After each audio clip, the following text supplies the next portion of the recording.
What up, everyone? Franchise here, the 202, and I'm here with another video. And this video is on my 10 action movies that's in order.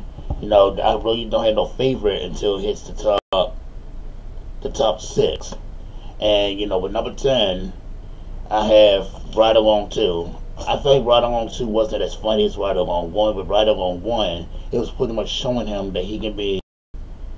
He one of those where it takes to be a good cop to be by his side, and you know you gotta convince that you want to be as good, as you say you gotta convince somebody, and that's what Kevin Hart did, and it worked to me.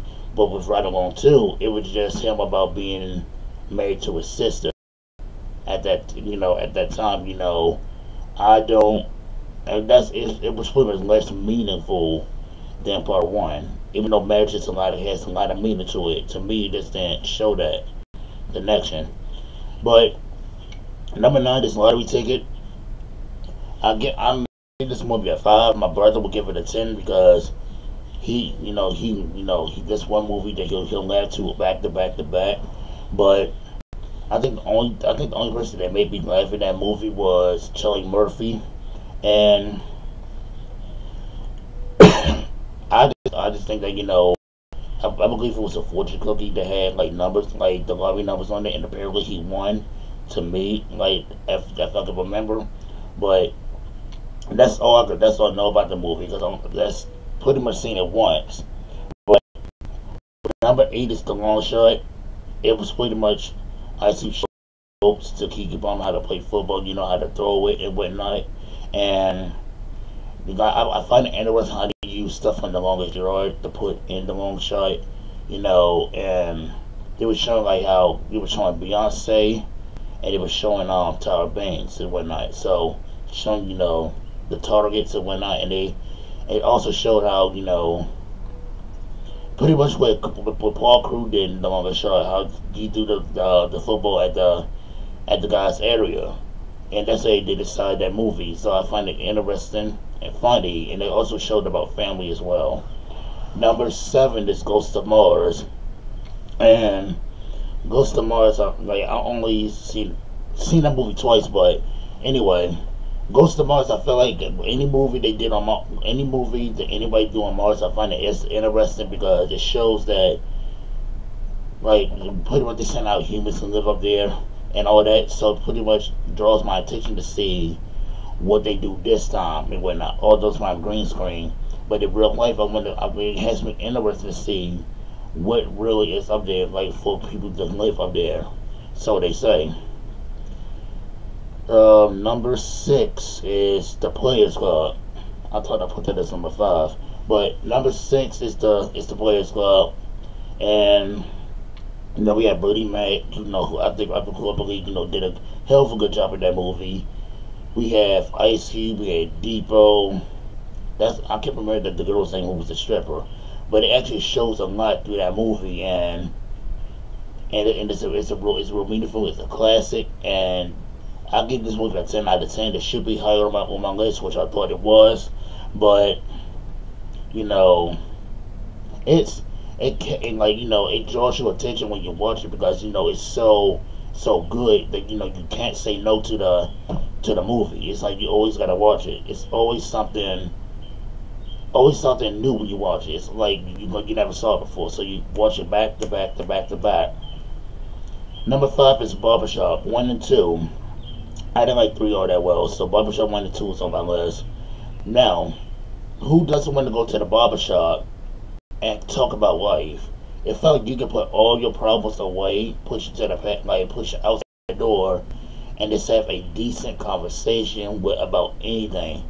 And when you get finished with your haircut, or when the shop closes, you can go home and feel better about what's going on, and not worry about what's going on in your life now. And I think with Barbershop 2 is when he was going to sell the shop, and I think it was 1 he was going to sell the shop, or 2, 1 or 2. But I think with 2, I know it's the barbecue, and him having his cousin work for him. But like I said before, barbershop has a lot of meaning to it. So it's like if people pay attention closely, you'll see what I'm talking about. With all about well now, with number four, it's all about the Benjamins. That's another classic with Ice Cube and Mike Epps because if you put those two together, you're gonna get a classic movie regardless on how old the movies or how new the movies. It's gonna be an instant classic. And who like with $60 million, like who does it? What would you do with $60 million if you won the lottery? And if you would have lost the ticket or your wallet if you would have lost your wallet with the ticket in it, you will go ape shit crazy and try to find your wallet before somebody go cash it in. I don't think it is. That's how it is now because you need the identification and whatnot. But I just think that with the movie is real, and I can't think of the dude that was the bad guy that had the scar on his face. He did a hell of a good job, and I would love to see a part two in this movie. But I'll give this movie a 10 out of 10. I'm doing more talking than anything. But number three is For Sunday, and like I said, it's a meaningful movie. And I just think that what that movie is showing, the Ice-T trying to fight to keep his son with him and have his mom not take him away. I think the better day life, I believe. And Ice-T did what he had to do to keep his son where he was at. It wasn't the right way to go, but eventually they understood why he was doing it, and apparently they forgave him, and they moved on from it. It's like when they was talking about this, they said, well, Will Man Rob God. Ice Cube wasn't with it. Tracy Morgan was, but everybody know what I meant. Now, number two, these were two and number one is gonna get real interesting because number one, I got so many movies what I wanted this number one. Like for number two, I had Friday After Next. No, not Friday After Next. I had Next Friday. Straight Outta Compton, and that Straight Outta Compton was with number one, and it was a fight with the three what I had for number one. But Next Friday, I feel like it's the second Friday because I felt with Friday After Next, it wasn't as funny as the last two, but with Next Friday, it's like you had the Joker brother, Elroy, we had Sugar, his brother, you had Craig's father, or the sister wasn't in there, but it shows like how funny it was how Craig didn't have a job, him getting in the fight with Pinky, him fighting the Joker brothers, him meeting up with Debo, which I thought they was gonna fight again, but they didn't. So it shows the comical in that movie. Now with number one, I have a lot for number one. I have one for Boys in the Hood. Well, no, Friday and Boys in the Hood. Straight Outta Compton was with number two. And I wonder why DOC wasn't in Straight Outta Compton to begin with. And that's something I would want to ask him if I interview him. Boys in the Hood for number one. Now with Friday, Ice Cube put his best in that movie, and he got for the first time. He got fired on his day off, which I don't know how the hell that happens, but it just shows like you just chill, get high, do whatever on a Friday, because Fridays are normally the day where you just chill and relax. And Boys in the Hood, I want somebody to answer this question because I wasn't really paying attention to the movie yesterday when I saw it.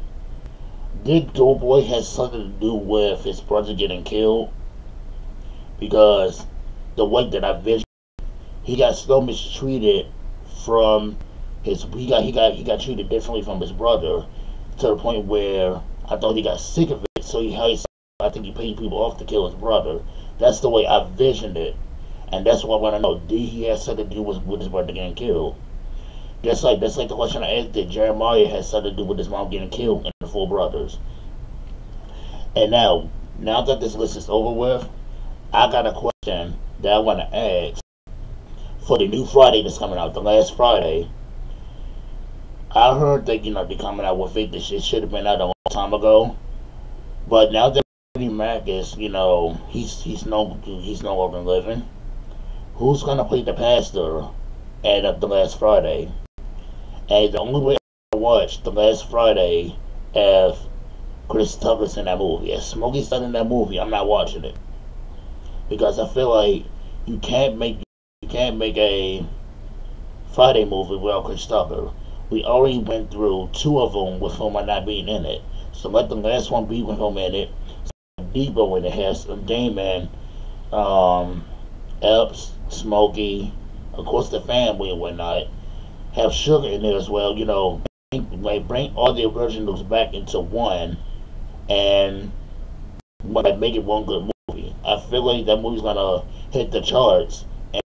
Any movie that's going to come out in 2017 if they make that movie out this year. That's just me. But let me know what y'all think about this list. Comment and subscribe. And y'all have a good day. Peace.